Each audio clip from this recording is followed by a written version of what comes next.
Welcome to all the rebels and the rebel family out here. Tonight's live stream, I want to do something a little bit different. I want to start a series called Robo's Recap, where I recap the some of the topping or top trending stories over the past week, in particular, especially those that have to deal with black men, and just some of the things that we cover the gamut of sports and politics, entertainment, just to use some of these topics as an example for just as learning lessons, some things that we could take away in terms of uh, just lessons that could be learned from some of the situations that we've seen trending on social media the past week or so, and some of the top stories have here in the thumbnail here. And we'll just go through these, and um, I'll give my thoughts on some of these particular issues. And first, we'll start off with the Democrats had an election, and they had some elections. It was Election Tuesday or Super Tuesday, not a Super Tuesday necessarily, but it was election across some of the states, in particular Virginia, Jersey, some other states that Democrats were up for. The governors were up for re-election, and in particular, one of the main races that the Democrats focused on was in Virginia with Terry McAuliffe.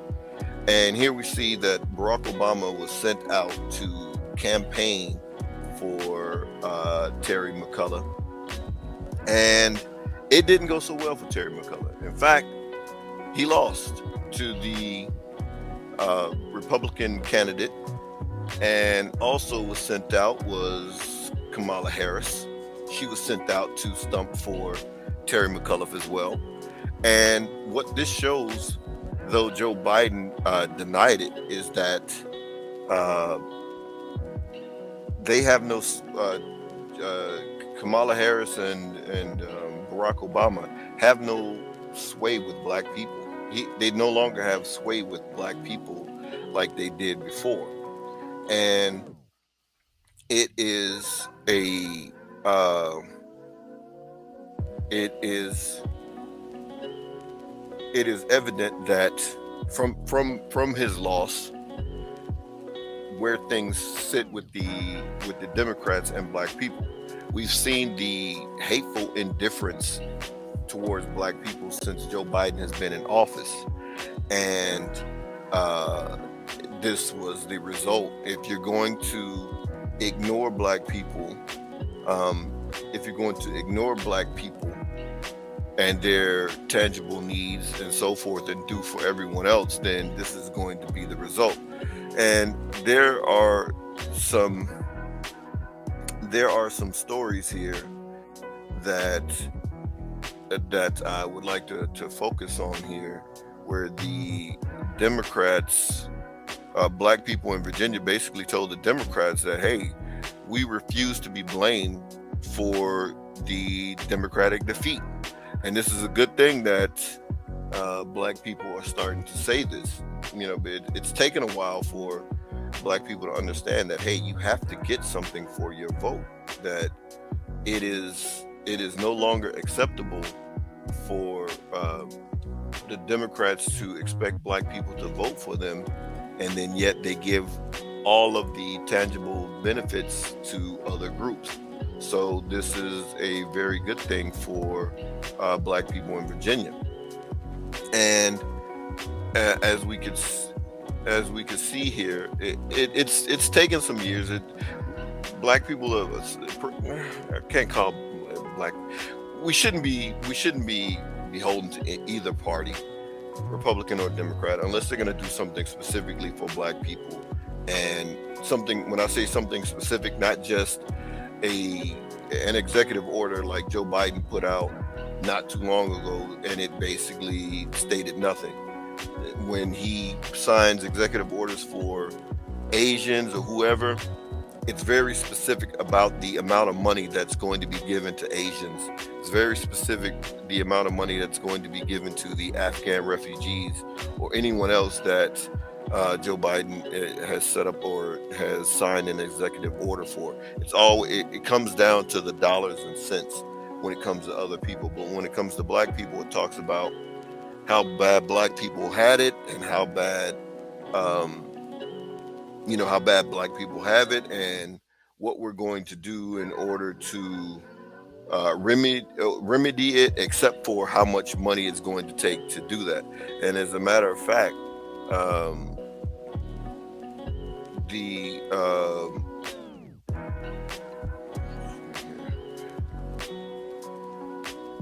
and as a matter of fact, even black women stated to Joe Biden that the Democrats in Virginia. Let me pull that up here real quick. Even black women specifically were like, "Hey, look, we're not going to." Let's bring this up here like this.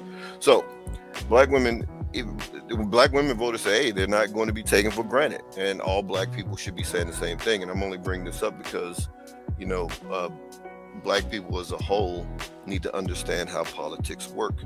That it's something for something, quid pro quo. We give you our vote, we give you our donation, you give us some tangible policy, not any policy you want to study this or study that. We don't need any more studies.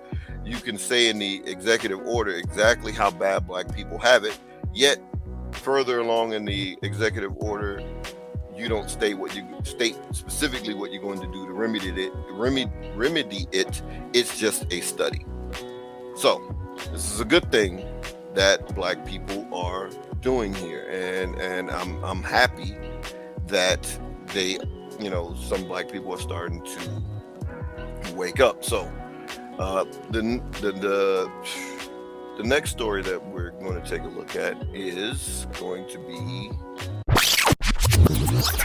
what is his name? Alpo Martinez, Alpo, a famed, or I don't know, they call him famed, legendary, whatever, drug dealer from Harlem that was just recently killed. In Harlem. The guy was 55 years old, and from what it seems, that this guy was still selling dope on the side here. Here's his 2017 Ram Dodge truck.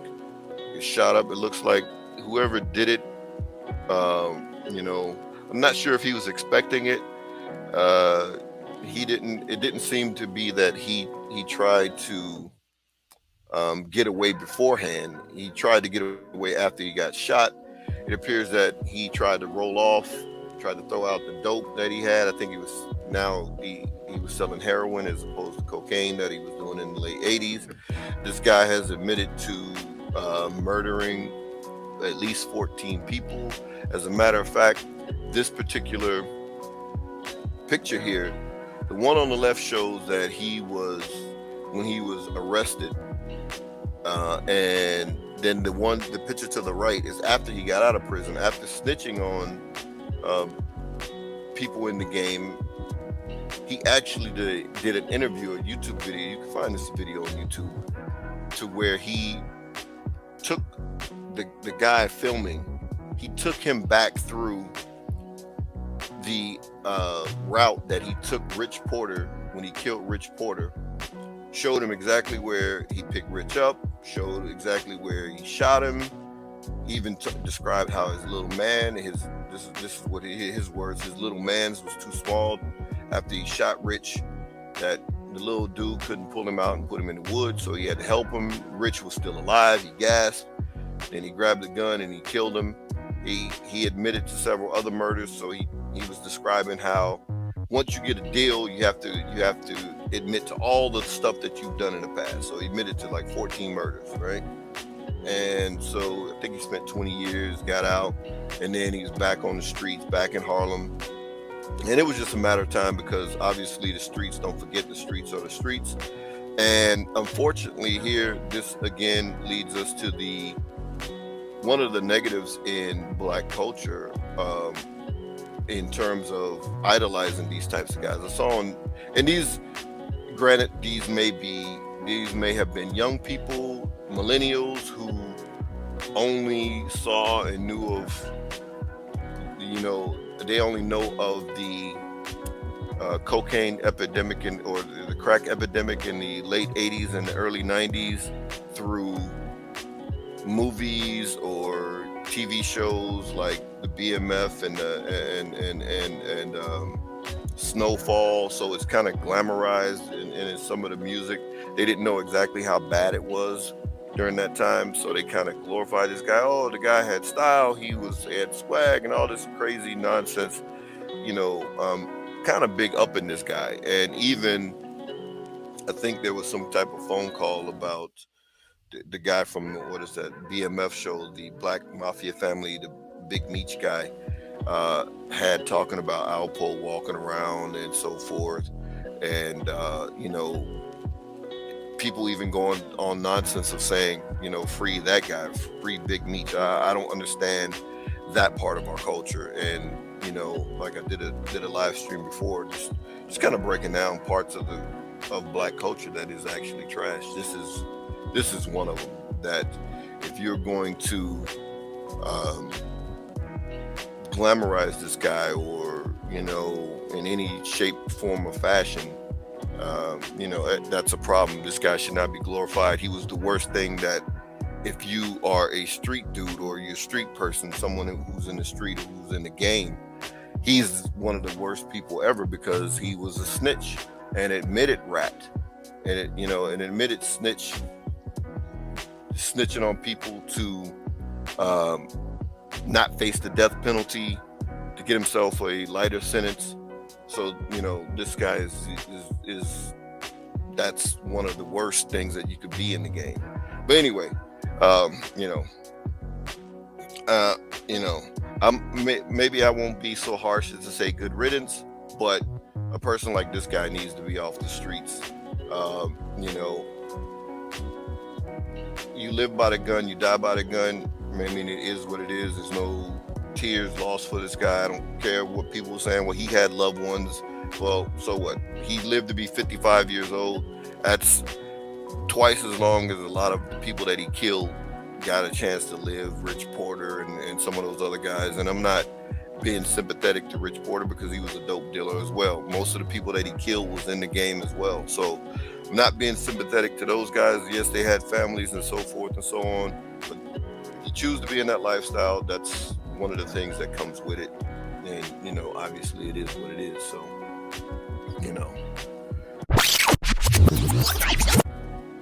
man, this was Ronnie Wilson from the Gap Band. He passed age 73, said he had a stroke.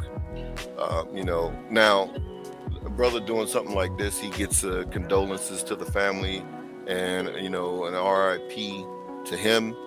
But, hopefully the lesson learned from here for Black men or just Black people in general is that, like 5 years ago, unfortunately, you can see Ronnie Wilson is the brother on the far right, and Charlie is in the middle, and it's the other brother here. But I wanted to focus on Ronnie. He actually sued his brother like 5 years ago, 6 years ago, or so forth. And I sincerely hope that these brothers worked out whatever it was, because it obviously, your brothers, it isn't whatever business that you had and it went bad or what have you. It isn't worth being upset with your brother, and then your brother passes on, and then you never had a chance to rectify that situation. It's unfortunate that their legendary career came to one brother suing another brother, and so hopefully they got that worked out.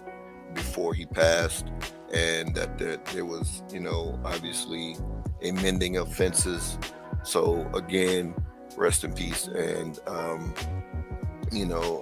condolences to the family, to that brother's. So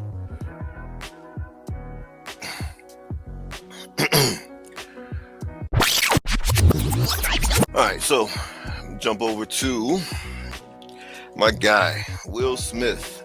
So there's been so much going on with Will Smith and Jada Pinkett Smith over this past week. And actually, there's too much to cover here. I'm going to do a live stream this coming Tuesday and really break down what's going on with Will Smith from what I can see, from based on things that he said. Will Smith is actually screaming for help. It's actually easy to dismiss him and say, hey, he's just a simp and all this kind of stuff, but there's actually more going on to Will Smith than just that he's just a simp. And we've seen over this past week, Jada Pinkett Smith has been saying a few things. One to her, whatever, she was taken out of context when she was speaking about Red Table Talks about, she didn't necessarily say her and Will Smith had problems in the bedroom, but Jada, you got to eat that. You've earned a reputation of embarrassing Will Smith at this point and saying crazy stuff. But it is actually believable if you were having sex with your son's mentally ill friend. So you admitted to having a sex addiction problem, and so you have to eat that.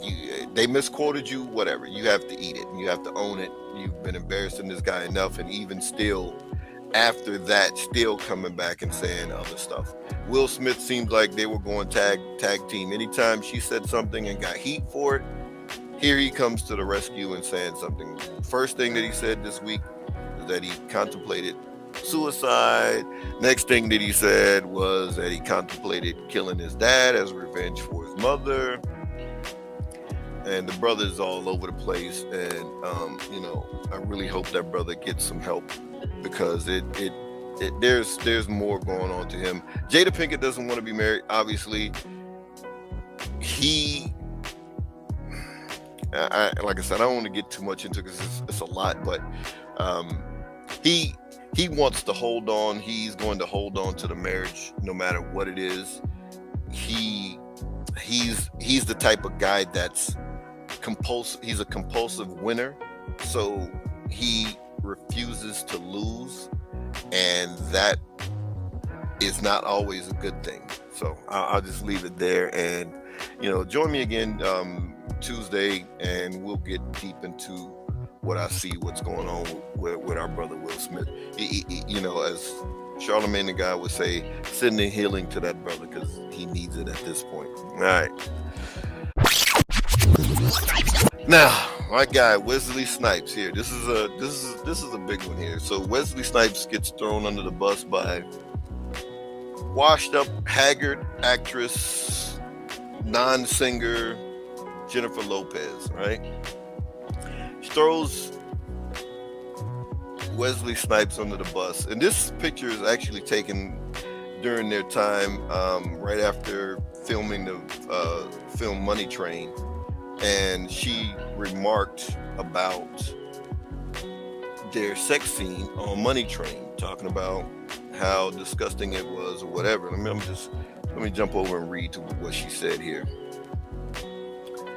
So Jennifer Lopez stated that, all right,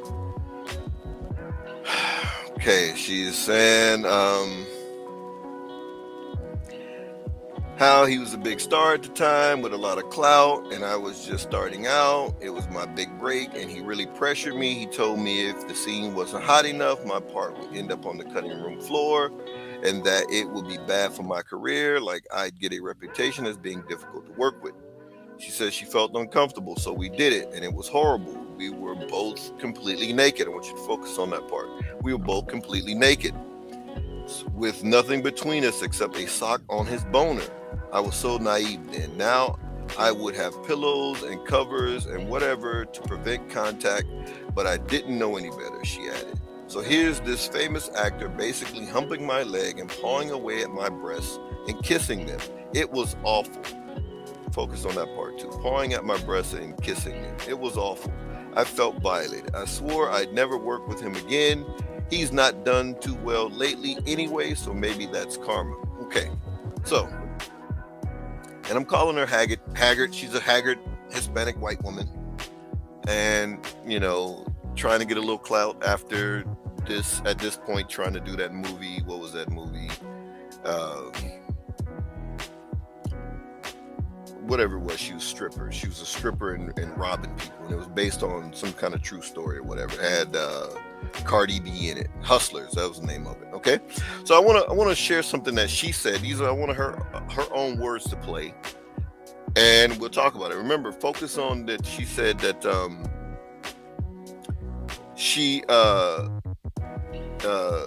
we were completely naked. We were both completely naked, and he was kissing on my breast and so forth. All right, and he only had a sock in between his boner and so forth. All right, and I want you to hear this because she's all over the place, and it's clear. About her first on-screen love scene with Wesley Snipes in Money Train. It was rough because it was my first one, so I was really nervous, and you have to be naked. I told him to go buy some Luther Vandross and some Sade to get me in the mood, and he did, and that really helped, because Luther's my man. And even at 26, with only a few movies under her belt, she knew what she had to do to stay in the game. Okay, so that was it there, and so she was saying that. So there, this was not too long after the. This was not too long after the movie premiered. This was not too long after the movie premiered, and she stated, you know, she was stating that, you know, he made her comfortable, so forth and so on. Now, someone probably going to come and argue, oh, well, she only said that because of her career, and she was just starting out, and blah blah blah blah blah. Okay, but let's jump. What that came 30 years later, when she's on the Breakfast Club promoting Hustlers. All right, let's take a look at what she says here. But, you know, I was like watching how they did lap dances, how different girls performed on stage, the interaction, their attitude. Like, I was like, oh, they're happy. Like, everybody's happy here. Like, they're putting off a certain atmosphere. But then I was like, tried to talk to some of them and feel like what they really think of like what's going on. I did not get a lap dance.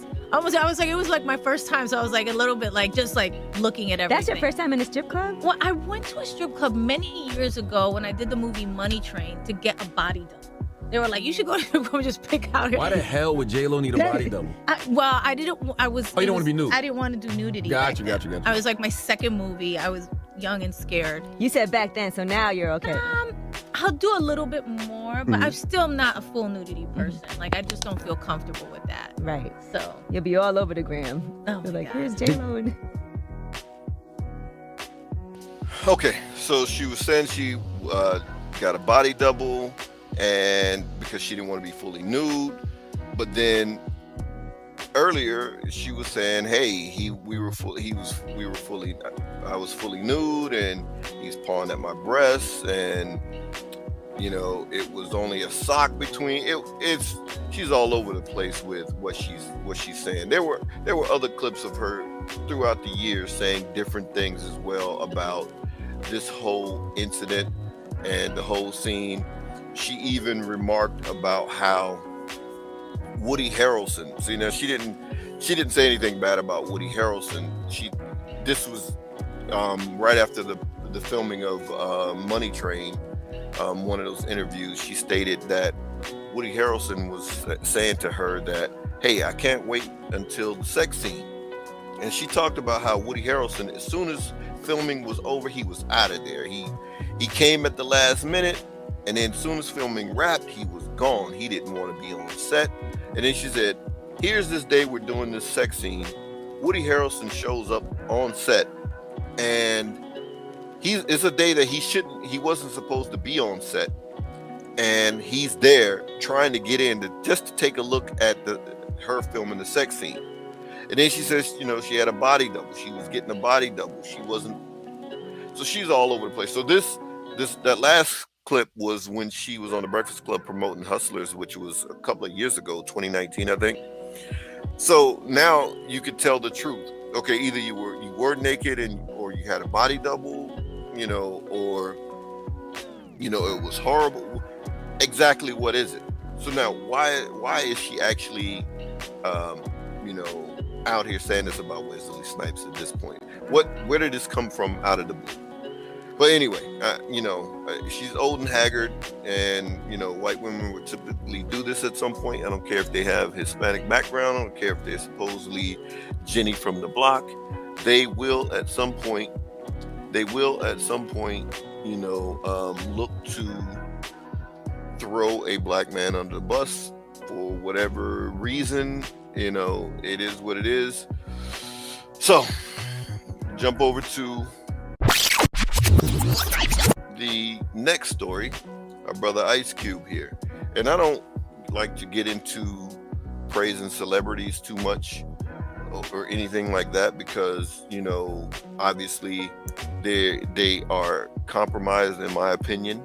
It's only to take lesson from something that they may do, an action that they may do. Ice Cube obviously was getting a lot of pushback the past year or so, or from maybe past 2 years, for his plan for Black America. Willing to speak with the Republicans or the Democrats to get something tangible for Black people. He got a lot of pushback, but of course, just like the mob goes, whenever a celebrity does something that people like, they praise them for it. Whenever they do something that they don't like, then they're ostracized or quote unquote canceled. So here, Ice Cube decided he was not going to take part of a movie project because there was a vaccine mandate. And he stated no, he's not going to get the vaccine, right? And he walked away from a $9 million payday. Now, no, some people say he doesn't need the money. No, he doesn't need the money, which is great. But he still stood on his principle, because obviously any millionaire, and it's not like billionaires like the Zuckerbergs or the Elon Musk or the Jeff Bezos or whoever. It's not like they will turn down an extra $9 million. They will take it. I mean, so, not counting the brother's pockets or anything like that, but it's $9 million. I mean, he will take the extra $9 million. I mean, if not, then he'd just retire and just not do anything anymore. But so he said, no, he's not going to do it because of the vaccine mandates, right? Good move for him. But this is just the lesson out of this, is just to stand on your principle, right? Sometimes, okay, the money will be nice, but I have to stand on my principle at this point, and I'm not going to take the money, and that's what Ice Cube did at this point. So, Ice Cube, there's a lot of lesson to be learned from things that Ice Cube is doing. But always be wary, because celebrities are ultimately compromised. I remember back when he was saying Obama was doing a good job, and I was like, nah, Cube, you're totally off on that, right? And he parroted the old talking point that Barack Obama was being blocked, and he did the best that he could, so forth and so on. I'm like, so everybody has, most people will be right, and sometimes they will be wrong, or what have you. But I just don't get into the, Cube is Cube. I wouldn't cancel him for saying he thought that Barack Obama did the best. I just feel that he was wrong on that standpoint. But I'm not going to go and praise him for what he's doing in some other regards or what have you, because just take them for where they are. If they do something good, then cool. That's what every Black person is supposed to do anyway, right? To do something that's going to better your community, something that's going to better the community as a whole. So as long as he's doing that, then there's no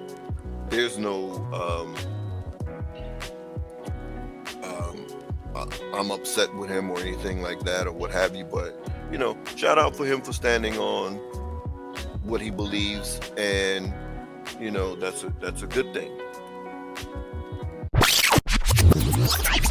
Okay, so next, all right, our guy here, Jay-Z, or some people's guy, it's not my guy, but he met with the governor of New York, Kathy Hochul, and she stated on Twitter, "Great meeting with Jay-Z and Roc Nation leadership yesterday to discuss our work to get all New Yorkers vaccinated and to ensure our criminal justice system is a true justice system."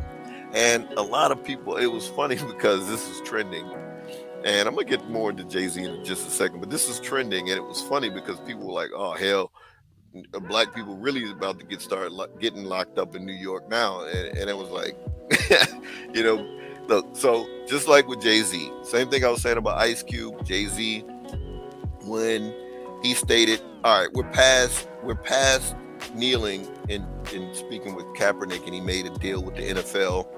There were some people who saw it for what it was. Jay-Z is an opportunist, or as I like to call him, an opportunist, right?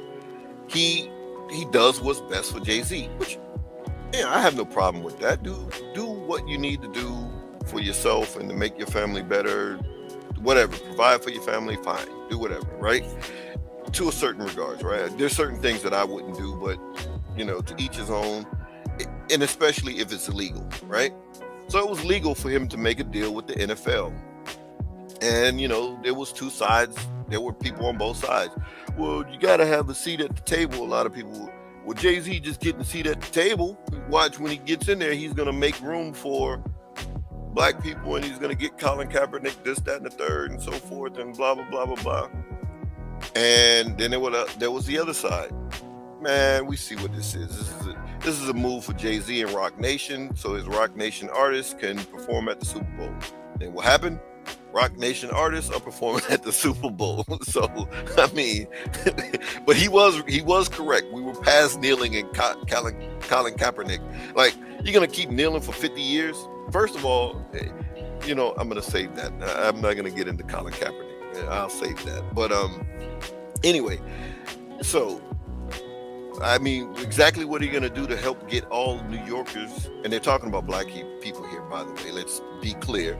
When they say get all New Yorkers vaccinated, they're talking about black people because they feel that Jay-Z is a rap artist. He has sway over black people like all celebrities do, that they will follow black people wherever they're going to go, and they'll do what he says to do. And that's what they're talking about.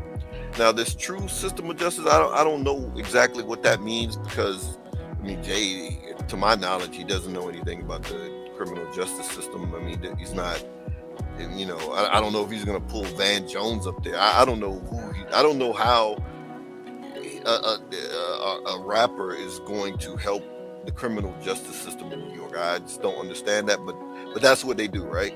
They go to the celebrities, the rappers, the comedians, and so forth, and try to enact some policy, legislation, what have you, with these people who this is not their forte. Put him in a versus battle, put him on stage, okay, fine. Put him in a business room, right? Put him in a business meeting, so forth. Okay, fine. He's going to, okay, he can do all that. But some things are out of your league, and sometimes, the ego of people will say, hey, though I'm good in one thing, I think I can do all things. And, that's just not the way it goes here. But nonetheless, Jay-Z is going to be Jay-Z, and he's going to do Jay-Z, and that's just what it is. But here's another, Trojan horse, so to speak. He's going to, this is going to be bad for black people. All right, now to his brother, Kanye West. Kanye West was on the Drink Champs podcast, and, he had a lot of interesting things to say. This is another guy who obviously needs help if you listen to it. He rambled and he was all over the place, but he said a couple of things that I thought was interesting. And here on this screen, this picture here is a picture of Kanye West on the left. Guy Big Sean is a Detroit rapper in the middle, and then John Legend over to the right. Now, he had some things to say. I guess there's some personal issues with him and Big Sean for some reason, because he said the worst thing that he did was to sign Big Sean to a contract. And then he stated about John Legend and Big Sean that when he was running for president, when Kanye West ran for president, that they made some disparaging statements about him, that they were basically Democratic shields. And we know John Legend is one. I didn't know Big Sean was one, but I've seen John Legend coon it up for the Democrats over the past few years, so that didn't surprise me. But he also stated how he said Common is my brother, but he just does and says whatever the Democrats tell him to do. He said pretty much similar about Charlemagne the God from the Breakfast Club, that, hey, you know, they pretty much do what the Democrats do. But the problem with what he stated, though it was correct, he was being a hypocrite because he didn't call himself out for doing the same thing for the Republicans, right? You know, walking around with a Trump hat and talking about, you know, this man, I love this man, and this man is like a father figure, all this kind of silliness for somebody that you barely know. And so you can't call out their cooning and then you're cooning. Like, that just defeats the purpose, right? That's just a contradiction, and he shouldn't have done that. So he would have looked more legit if he would have said, hey, yeah, I ran for president because I wanted to help black people and do something for the black community and try to make things better for the black community. I was off of it by, you know, overly praising Trump so much, right? And so that's kind of what he did. But nonetheless, that brother needs help as well. You can hear it. He's rambling all over the place. But you know, he did bring up good points about some of the Democratic shills. You know, stay calling them out, but brother, get yourself some help. You know what I mean? Like, we've seen this for a few years, that he seems to be screaming for help as well. But that really hit, I guess, yesterday and today. This is trending topic, him calling out these particular people on that podcast.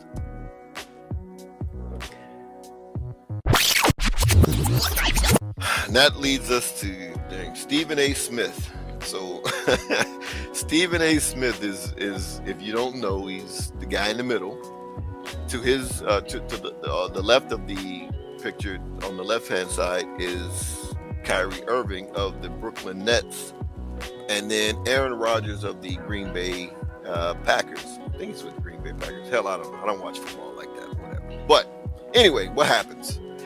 For weeks, Stephen A. Smith has been giving all the smoke that he can to Kyrie Irving. He should be traded. He should be kicked out. He's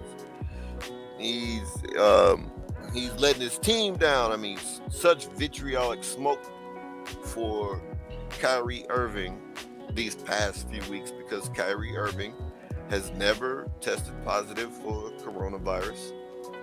He wears his mask. He follows the NBA protocols, except for he was uncomfortable getting vaccinated. So he hasn't been vaccinated. He didn't lie about it. He didn't say, I just don't think it's, I haven't made up my mind. And, I'm still on the fence. Stephen A. had all kinds of smoke for him. I didn't want to take it, but I took it. I was uncomfortable, but I took it. You're letting your team down, and you should be traded, and don't pay him, and all this for weeks.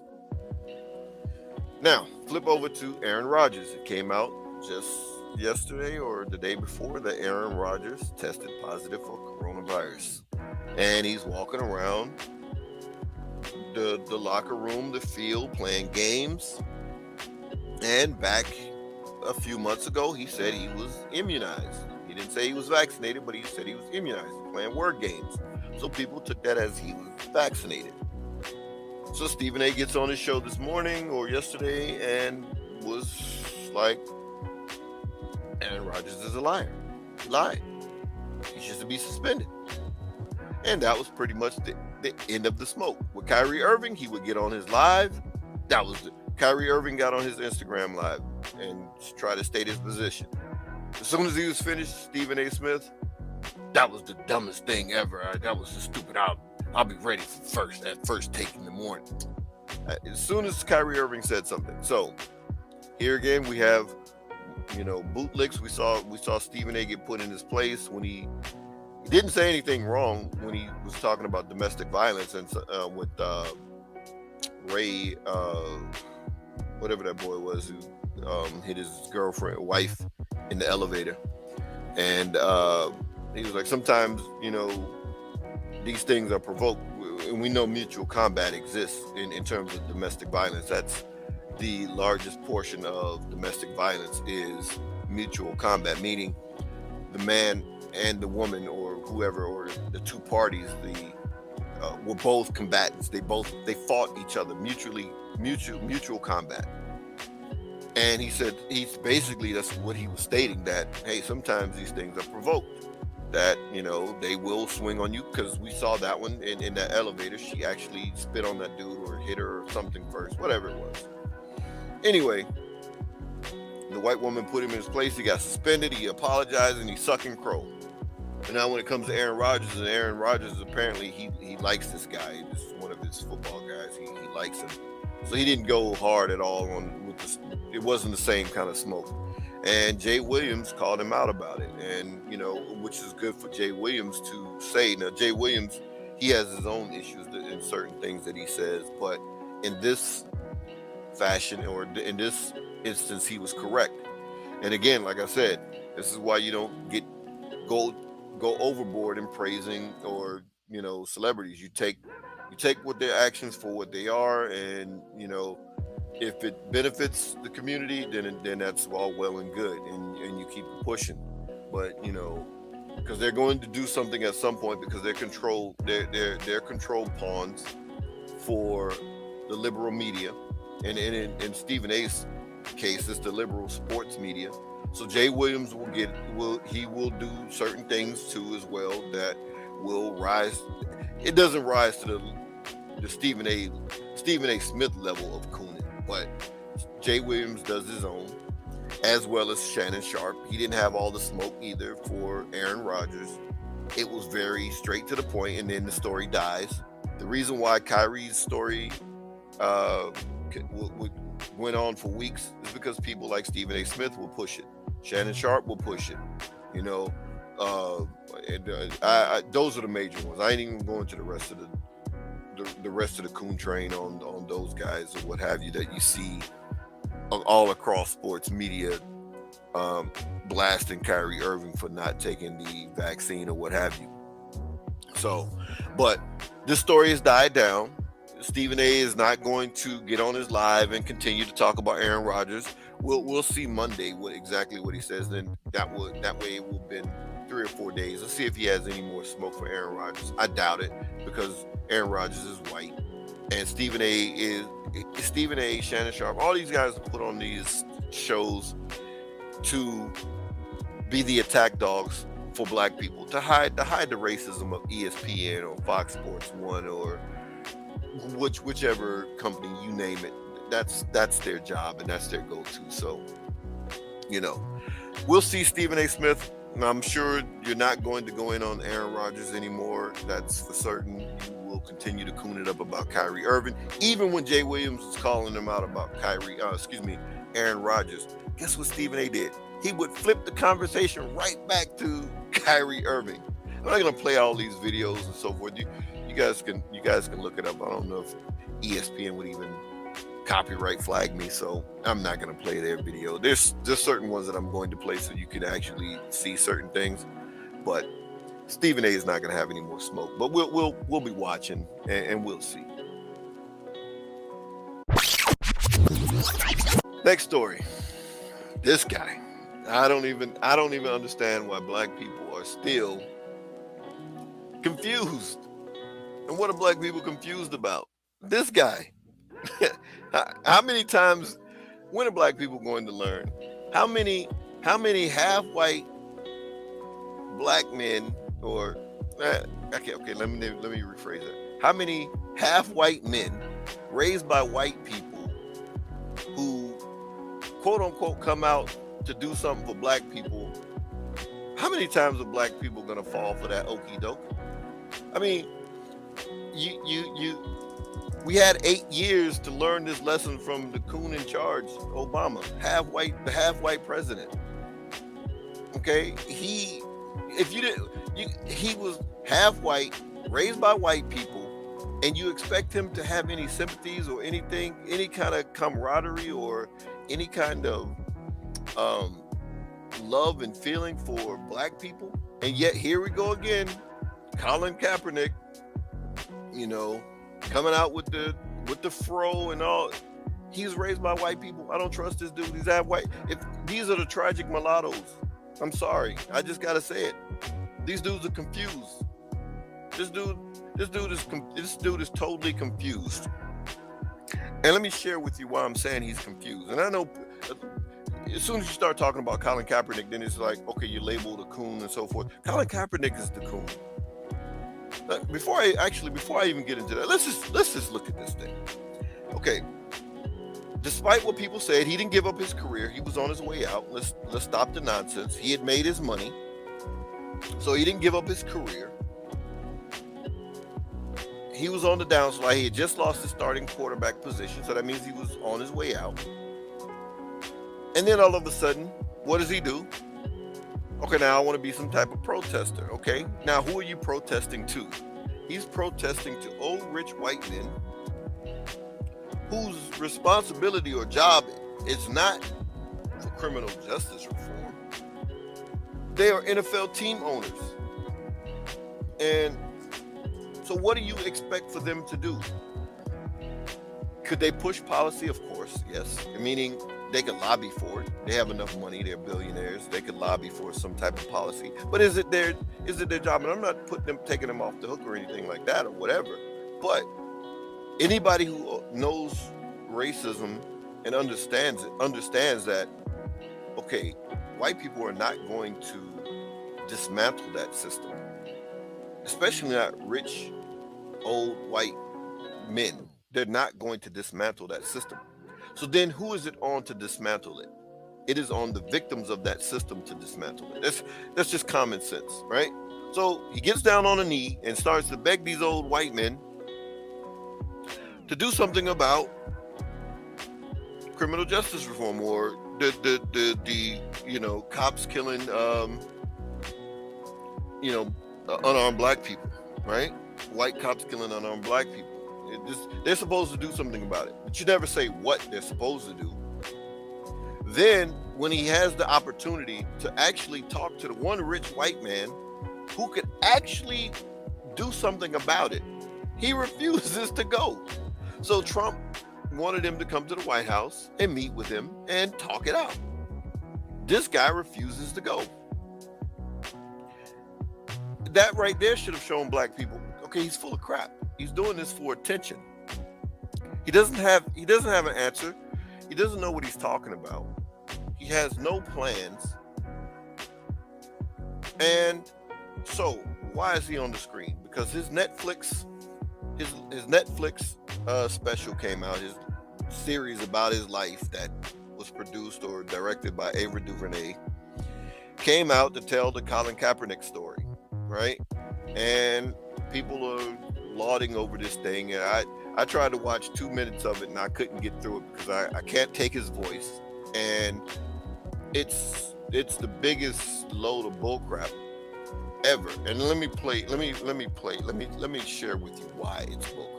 Let me just share this with you. Let's see. What they don't want you to understand is what's being established is a power dynamic.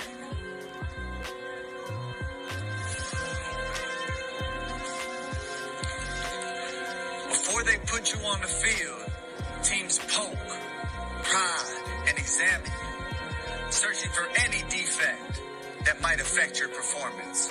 No boundary respected, no dignity left intact.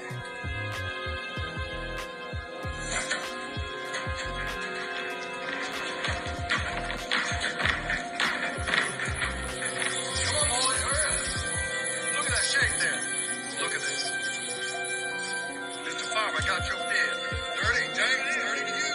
100.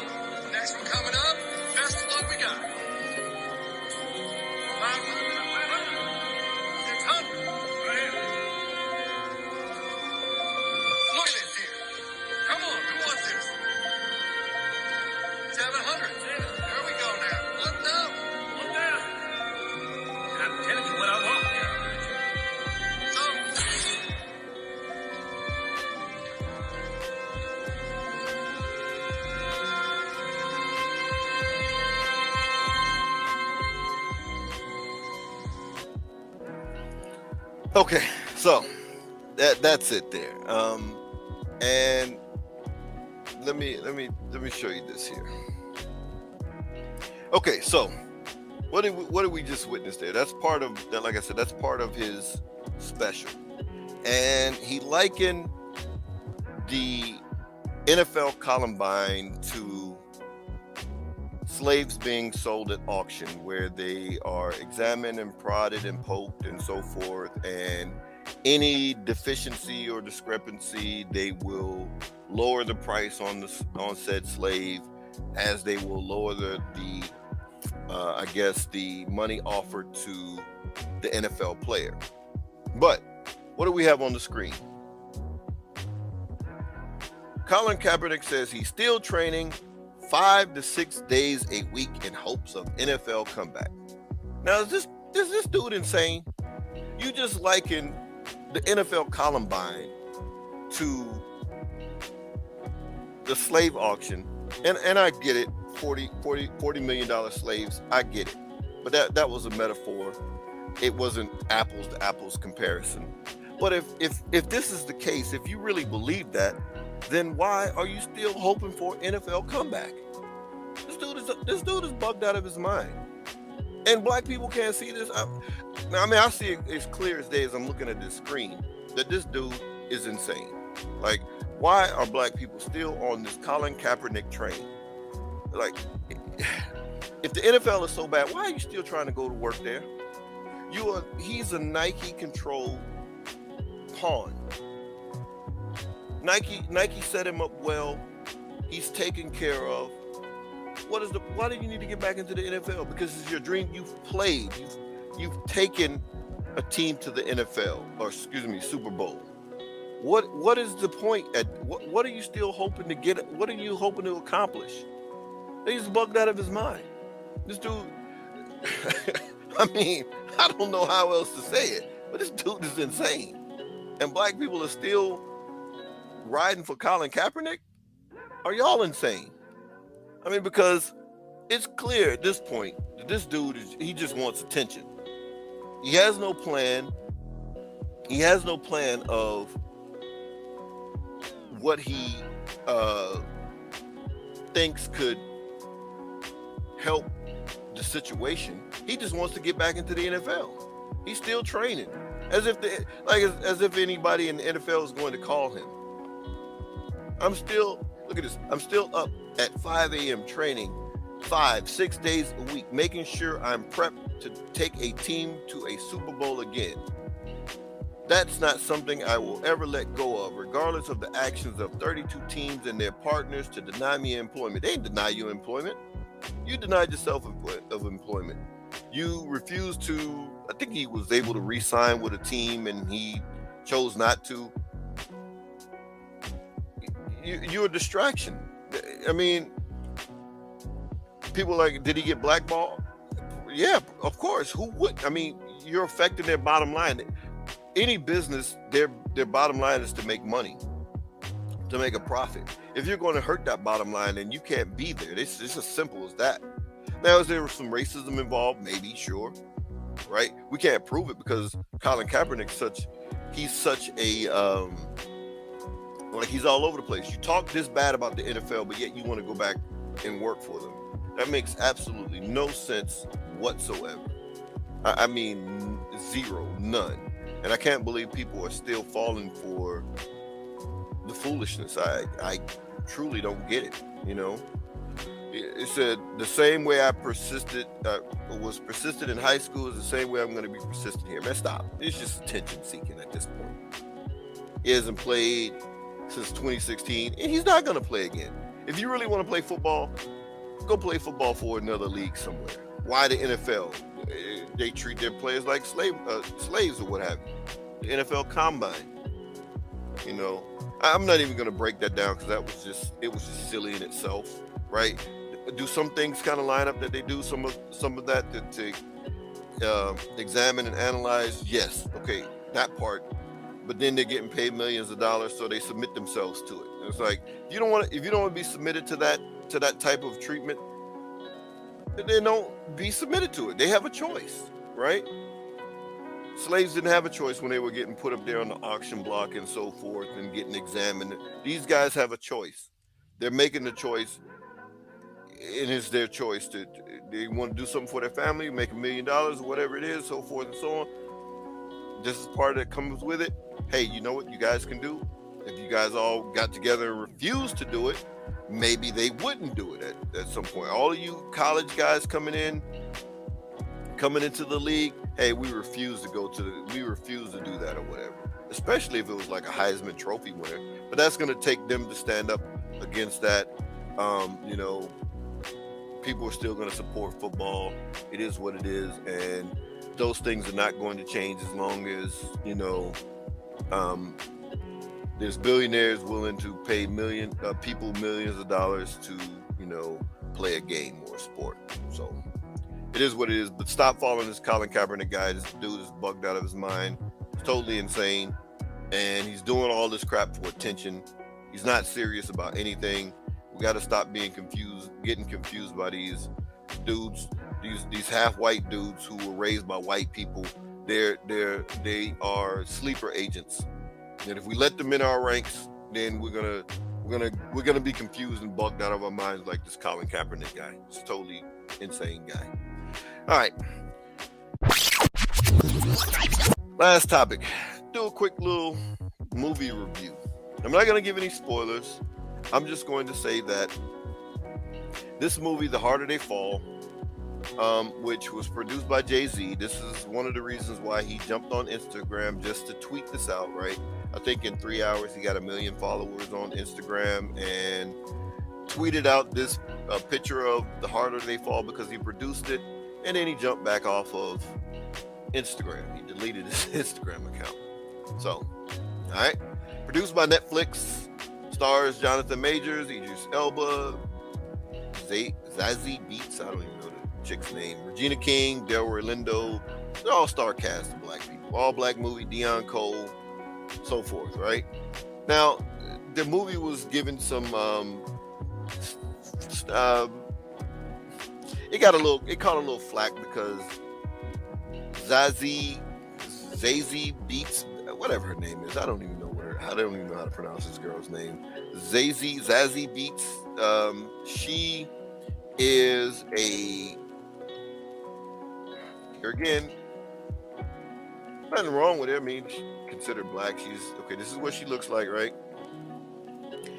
Apparently, she's half white. I don't know, white mom or something. And she was portraying Shotgun Mary. And this is what Shotgun Mary looked like.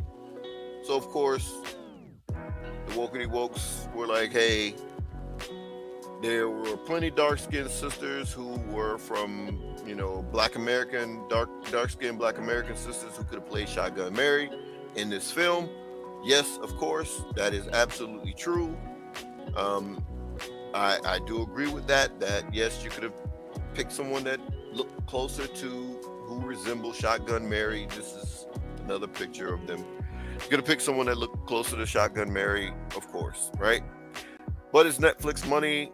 They picked someone who's young and attractive and who would have some form of, they felt that would have some form of appeal. So they put her in the movie, right? Because, you know, I'm not going to say which character, but there was, you know, a little bit of a love scene, some physical attraction between her and another character, right? So I'm not going to give spoilers. But anyway, it's the same old.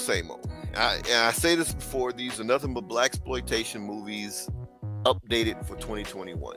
You know, these movies, the movie did, the plot was, I don't know. I can't even just really. It was really it was paper thin, and to have such great actors in it, the acting was bad, and I don't think they had anything to work with. The character development was terrible, and you know, I like Idris Elba. I just don't. He's a good actor. I just don't think he had material to work with. I'm watching it. I'm like, oh my gosh. And the brother Jonathan Majors, I like that brother as well as an actor. I like both of them as an actor. I don't know them personally, so I shouldn't say I like them, but I like what they do on film, right? I think they are pretty good actors in their own rights, both of them. And of course, Delroy Lindo, he's the OG in terms of acting. He's been in a lot of films that he's shown off his acting chops, as well as Regina King. She's long history for both of them in Hollywood, in a lot of different movies, diverse movies. Both of them can act, and I just think they didn't have anything to work with in this movie. It was a viewership grab to me, in my opinion, that, hey, put out a movie with a bunch of black people gonna watch it. And that's pretty much what it is. It wasn't a good movie. Oh yeah, I forgot also the guy Lakeith Stanfield was in the movie. Actually, he was also in the movie. I thought from what the limited stuff that they gave him, he outshined everybody, and what was given to him, I think he did the most with what he was given than any other actor in the movie. But that's my opinion. I still say go watch it. It's still blaxploitation for the 21st century. It is nothing to ooh and ah about, but it's until we start producing it and directing our own movies, as opposed to, because I don't know who this guy James Samuel, I don't know who he is. He's a black guy who directed it. And I don't know who's the screenwriter or what have you. I wouldn't be surprised if it's somebody white, a white liberal, because that's typically how these movies are written, or who they're written by. But anyway, like I said, I'm not gonna give spoilers. I will give it a thumbs down if it was thumbs up or thumbs down. If I had to rate it, I'd probably give it, on a scale of 10, I'd probably give it like 4, maybe 5. Maybe I'll watch it again. Maybe I'll watch it again. Maybe it'll be a little bit better the second time around. If I could, watch it straight through, because I stopped watching it here and there and would pick it back up and so forth. So maybe I missed something. So maybe because of that, I'll say it's a 5, but I wouldn't give it much more than that. But Lakeith Stanfield, I think he had the best role. Actually, and another little brother, I can't think of who that little brother, what his name is. There's another, you'll know who I'm talking about. You watch the movie, there's another young brother in it. I thought he stood out as well in the movie. But other than those two performances, it's not really that great. But anyway, well, that's Robo's recap for this week. And again, like I said, this is a new series I'm going to start. I'm going to just recap some of the big stories, try to get in and out in under an hour, just take some of the biggest trends, topics trending for the week, and in particular about black men, and just give you my thoughts on it. And again, stop following these half white guys raised by white people. They are sleeper agents. The Barack Obamas, the Colin Kaepernicks. I think it's pretty well established now that black people are off the Obama train, because like I said, in what happened in Virginia, he has no pull amongst black people anymore like that. And that's a great thing. But you got to get off Colin Kaepernick. The guy is insane. Why would you want to go back and work for anyone that treats their employees like slaves? I know I wouldn't. I've left jobs because I'm just like, all right. And I wasn't getting paid by Nike millions of dollars. And I left. I was like, okay, I can't take this. I'm gonna hurt somebody in here. If this supervisor comes and says one more thing to me, I'm gonna sock him in his eye. And I bounced. I'm like, better for me to not have a job and have my freedom, as opposed to trying to stay somewhere and wind up going to jail because I had to punch somebody in the eye. So Colin Kaepernick is insane. I wouldn't go and work, especially if like I said, Now, all of the stuff that Colin Kaepernick does is not bad. I like his Know Your Rights camp. Keep doing that. Anything that you can do in terms of helping the community, especially young children, better themselves and be better people. I'm for that. So I support him doing that. But anything else from Colin Kaepernick, no. Him dressing up like he's a Black Panther and trying to invoke Huey P. Newton with the large afro, like, no, I'm not buying it, bro. Go home to your white parents and, eat your potato salad with the raisins in it and call it a day, because you're not getting us to follow you no place. I'm sorry. That is what it is, like I said, all of these guys are celebrities, so take it with a grain of salt. If they do something that is positive, then cool. They do something that's negative, and it's going to happen. They're going to say something, because at the end of the day, they are controlled. They are controlled for the most part. No matter how many millions they got, how many billions they got, they are going to do something and walk. They're going to walk that media corporate line. You're going to constantly see this. So, but anyway, shout out to all the rebels who joined in, who watching this, and I hope you guys have a good weekend. And remember, next Tuesday, I'm going to really get into the Will Smith. It's a lot deeper than Will Smith being a simp, which is being called simply a simp. And, I don't typically go in on Jada Pinkett. Yes, she has her issues or what have you, but it's still up to Will Smith on how he's going to react to it, right?